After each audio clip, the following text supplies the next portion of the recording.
I think আমাদের যে প্রশাসক মহোদয় বললেন নস্টালজিক আর কি। আমাদের মনে আছে ছোটোবেলা আমরা এই বিকাল 4টা থেকে 6টা 6:30 পর্যন্ত ওয়েট করতাম কখন আমরা বাইরে গিয়ে খেলবো। আপনি যে চিত্রটা দেখেন এখন বাচ্চারা কি করে, বাচ্চা স্কুল থেকে আসে ওই গেজেটস হাতে, জাস্ট পড়াটুক সময়টুক পড়া করে ওইটা আবার হাতে। সো এই যে ডিফারেন্সটা হবে, এটা তো কারণ আছে কেন ওরা এরকম হলো, আউটডোর আসতে চায় না কেন, আউটডোর আসার কোনো জায়গা নেই। So this is something that আমার মনে হয় এর চেয়ে ভালো উদ্যোগ আর হতে পারে না। আমার মনে হয় যে ওনার যে ভিশন শুনলাম আমি পাশে বসে থেকে, উনি যদি আর 6টা মাস কাজ করতে পারেন, আমরা দেখব যে বেশ এই এরিয়া ওয়াইজ ঢাকা শহরের চিত্র অনেকটা বদলে যাবে যদি উদ্ধার করতে পারেন উনি।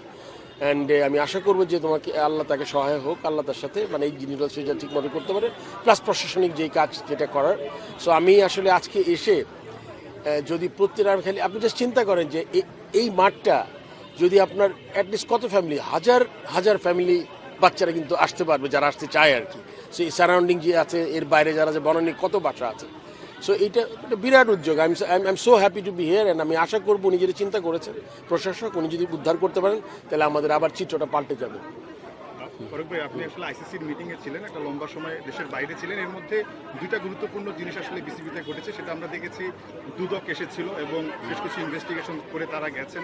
এই বিষয়টা সম্পর্কে আপনি কতটুকু জানতেন বা এই বিষয়টা আসলে কেমন? পাশাপাশি আরেকটা ইস্যু যেটা ডিপিএল এর একটা ম্যাচ নিয়ে খুব কথা হচ্ছিল, দুজন ক্রিকেটারকে নিয়ে ফিক্সিং ইস্যু, দুইটা ইস্যু আসলে আপনি দূর থেকে কিভাবে আসলে হ্যান্ডেল করছেন? প্রথম ইস্যু হলো কি দুদক এসেছিলেন, আমি যে ওই দিন রাতেই ফিরেছি দেশে। তো আমার মনে হয় যে নিশ্চিত তারা কোনো সুনির্দিষ্ট কোনো অভিযোগের ভিত্তিতে এসেছেন, কেউ না কেউ অভিযোগ করেছে। অ্যান্ড আমার মনে হয় যে বোর্ড থেকে এটা সর্বাত্মক সহযোগিতা করা হবে, যা যেই কাগজ তারা চেয়েছেন। আমাদের অলরেডি কাজ শুরু করেছে আমাদের সিইও, তাকে আমি বলেছি যে ওরা যে যা যা কোয়েরি দিয়ে গেছে ওটাকে যাতে ফুলফিল করে, এটা এক। আর এই মুহূর্তে এক্স্যাক্টলি বলা যাবে না এক্স্যাক্টলি তারা কি অনুসন্ধানটা কতদূর, ওনারা সময় বলে দিবে এই কতটা অনুসন্ধান হবে।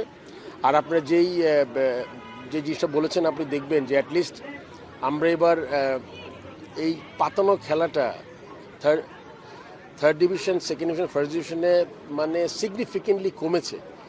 আর এটা কিন্তু একবার বন্ধ হয়ে যায়নি, কেননা আপনি জানেন যে কিছু কিছু টিম যারা আছে তারা কোয়ালিফাইংয়ে 2টা করে টিম উঠেছে, ওটা কোনো উদ্দেশ্য নিয়ে উঠেছে। এই টিমগুলোকে আপনি মনে করেন যে তারা যে খেলাগুলা খেলছে, এখনও কিছু খেলা থাকবে, বাট আমাদের অত্যন্ত দৃষ্টি থাকবে। আপনি জানেন পাতনা খেলা হলে ওই খেলার কোনো দিন আপনি ভালো প্লেয়ার পাবেন না, বিকজ আপনার বেস্ট প্লেয়ারকে আপনি বলবেন আজকে ডাক করে আউট হতে, আপনার বেস্ট বোলারকে বলবেন আমরা ওয়াইড নো করে উইকেট না নিতে। সো আসলে এটা কোনো খেলা না। সো এইটা আমরা চেষ্টা করবো যাতে আমরা যত এটা সময় লাগবে আমাদের খুব জরুরি। আমরা এটা একটা কমিটি, আমার মনে টেকনিক্যাল কমিটি একটা কমিটি আছে, আমি এসেছি 2-3 দিন হয়েছে। তো এর মধ্যে আমরা চেষ্টা করবো এটার একটা ইনভেস্টিগেশন করে যাই, যেটা হয় যদি ইনভেস্টিগেশনে কিছু পাওয়া যায় ডেফিনেটলি শাস্তির ব্যবস্থা করবো আমরা। ঢাকা প্রিমিয়ার লিগের লাস্ট কোয়েশ্চেন। মেহেদী মারুফ আমাদের একজন ন্যাশনাল ক্রিকেটার, ওনার সঙ্গে আমার গতকালকে কথা হয়েছে। উনি ঢাকা প্রিমিয়ার লিগে কোনো দল পাননি, ওনার সঙ্গে সুপার লিগে মোহামেডান এবং আরেকটা ক্লাবে। আসলে এটা একদম ব্যক্তিগত জিনিস নিয়ে আলোচনা নাই করি আমরা, ওভারঅল একটা কথা বলি। আমি কথাটা বলি শুধু, ওনাকে মোহামেডান থেকে প্রথমে অফার করা হয়েছিল, পরে উনি আরেকটা অগ্রণী ব্যাংকের সঙ্গে খেলতে রাজি হয়েছেন, কিন্তু ওনাকে এখন রেজিস্ট্রেশন করতে দেওয়া হচ্ছে না। মোহামেডানের একজন কর্মকর্তা বলেছেন না, এইটা আসলে এটা একদম ব্যক্তিগত পর্যায়ে একটা অভিযোগ। এটা যদি আমার কাছে আসে বা বোর্ডে আসে এরকম কিছু, মেহেদী মারুফ যদি বোর্ডকে জানায় তাহলে ডেফিনেটলি আমরা চেষ্টা করবো, যেটা তো কাগজে জোর করে কিছু করা যাবে না। আমার মনে হয় প্রত্যেকের স্বাধীনতা আছে কোথায় খেলবেন, যদি নিয়মের মধ্যে থেকে তারা ওইভাবে কাজটা করবে। সেটা হচ্ছে জিম্বাবুয়ে সিরিজ আগামীকাল থেকে শুরু হচ্ছে, অনেকটা নস্টালজিক হয়ে যাচ্ছে, আমরা অনেকে বিটিভিতে খেলা দেখতে হচ্ছে। পরে আপনারা যখন খেলতেন তখন আমরা বিটিভিতে খেলা দেখতাম, মাঝখানে আবার ওই খবরের বিরতি থাকতো, সেই থাকতো, বিরক্ত হতাম মাঝে মধ্যে, আবার সেই যুগে ফিরে গেলাম। মানে কোনো কারণে কি মনে হচ্ছে যে ক্রিকেটের ব্র্যান্ড ভ্যালু একটু কমে যাচ্ছে, যার কারণে আগ্রহ হারাচ্ছে?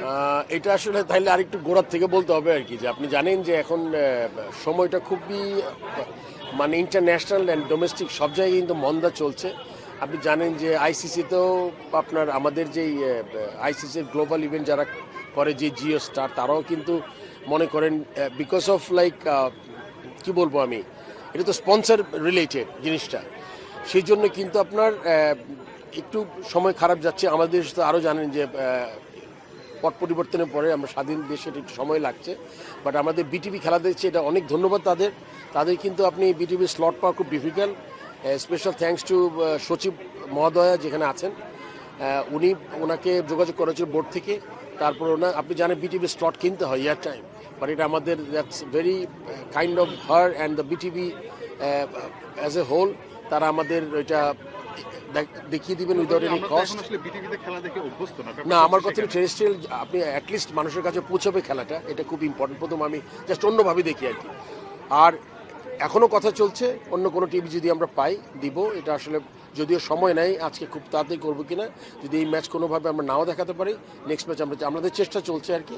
যেহেতু এর মধ্যে ছিলাম না, মিটিংয়ে যেতে হয়েছে, আসলে আমরা কাজটা করতে পারিনি, হয়তো বা আমরা নেক্সট। আর আপনি জানেন আমাদের আগামী 2.5 বছরের জন্য একটা মিডিয়া রাইটস এর সেলের ব্যাপার আছে, ওইটাও খুব ইম্পর্টেন্ট। ওটার জন্য আমাদের টেনে ডকুমেন্ট তৈরি করে ফেলেছি। আমরা চেষ্টা করবো ইন্টারন্যাশনাল মানুষজনকে ইনভাইট করার জন্য। সবাইকে ধন্যবাদ। ধন্যবাদ। Thank you.